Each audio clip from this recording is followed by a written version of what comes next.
बतावा काली के जौन भर के गल है, पता नहीं कौन जौन है कुल उपार ले गयल। हाँ इतना निक रहा प्याज, इतनी शौकीन रहा है हमार। हाँ मल्लस रे बाप रे बाप, हम का बताई, हमार पानी के भी पैसा डांट जात हो, कुल कौनो उपार ले जात हन। हाँ करे ये मुनिया, मुनिया रे, ये मुनिया का हो यहाँ आओ। का तुरंत दिन भर खाए के घरे में सुतल रहबी, ई ना कि प्याज लहसुन कहाँ हाउ, कैसे खेती बाड़ी होई, का होई न होई, एक कुछ ध्यान हो तो रे। ई ना हमारी तार का देखी, का देखी, तार खेत देखी, तार बाड़ी देखी, तार बगीचा देखी, तार घर देखी, तार दुआर देखी, तार हम का देखी। अरे भाई जवन कमवा हो तो करही के परी।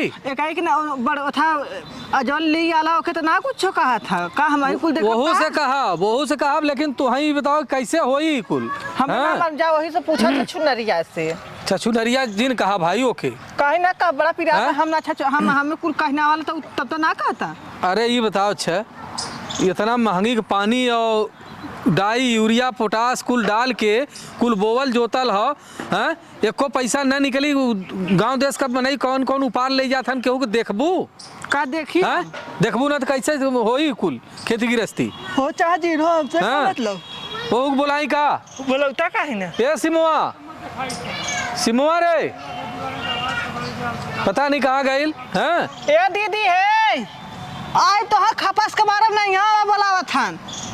अरे का बोलेबू, वो तो हमेशा जो न घर में सुतल रही, ओकर जना था उनको कोनो बात का ठिकाने ना पड़त। अब कहा देखा देवरवास कैसे बतियावत है, देखा था देखत है देवरवास बतियावत है, जेठौतवास बतियावत है, उनकर बतियावले से पेट कबो भराला ना। हम कहा अब हम केवल बतिया तो हम शंका करबा वो आई ले सी दे।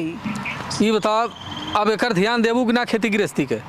आई ना ध्यान धरब, लेकिन उनाऊ कदर का ध्यान धरम तो बहुत कुछ देख चुके हम ना देख पाए। अरे बाप रे कुल नुकसान हो जात बा, हम कौन बात बताई। ई रहता हो तो गली गली गली के घूमत है ना, कहता कि आई देखी हां तोहरे जवानी बज्जर पर है, जवानी में बज्जर पर है। हां तब का हां से बोलाई हो तो दिन भर खटत है घरे में। ई ना ओकर ई ना ऊ करला कि हम करीला जनो के बोलावत है का करलू कुछ ना।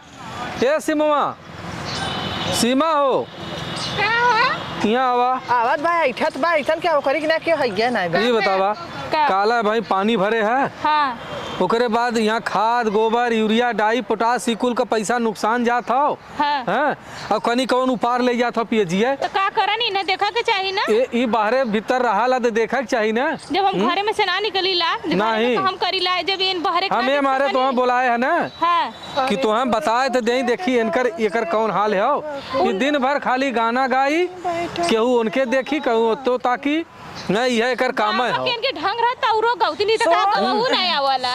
सुन गाना कहा था गा सुनाओ। पलमुआ हो मोरता जनमा हो जोनहरी बोआई के जाया, मोरता जनमा हो ऐसे ना गवाला। तो आई बता दे तू चलो जोनहरी बोआया राजा बता भाई हमार सुनाई से।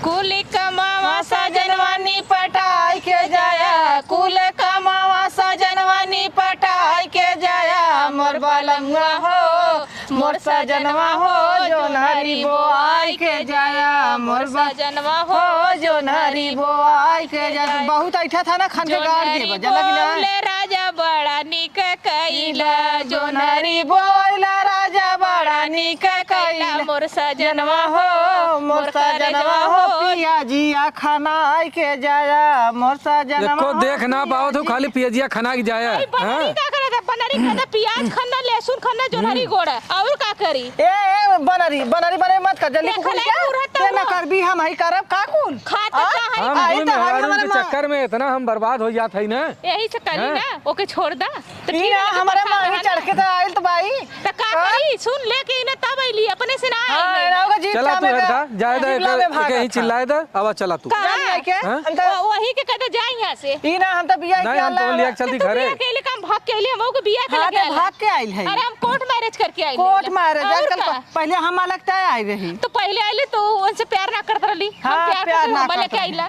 तो अगर कैसे ई ना हमें तो प्यार ना कर कैसे का गलत हम दूठे चाठे लड़का है ऊ तो सबके हो जाला। पहले सुन, अगर तो प्यार कइल होती तो उनके दूसरे का जरूरत रह काल करे के और का इना जौन देखाई जौन कहाला दिखी ना तो बिकी कैसे जब कुछ दिखाए होबू तब हर का बिकल त वही से नीचे ऊपर है प्रदर्शन दिखावत है तब देख तो अब ताप के रखे है तू ना सरी अच्छा जाए तब तू सब आपस में झगड़ा जिन करा हैं चुप रहा तू वही और ढेर बोलाला तो क्या करी और बोला ढेर के आज है ना क्या करी और बोला ए ओके ओकरे साथे रहबा कि हमरे साथे रहबा एक साथ रखा है हम तोरे संगे रहब ओकरे संगे तकले ना रह नहीं। केकर संगे रहबा इनके संगे रहब तो जा ले आई के हमारा चलाओ हां ता चला के छोड़ा हम जाते चला चला के। रहे कल या के हम चलते थाने पे चला जो जा तोर भकारा का पुलिस में तो सुन नहीं तो और जमा आए जौन है थाने पे गई कहा तरह कि तो हूँ एक मिला जुला के रखा घंटा मिला के रहब जो नहीं तो देख ले हम कोर्ट मैरिज के लिए ठीक है चला तब तो ठीक है हमरे डर ना होगा ठीक है ठीक ठीक चला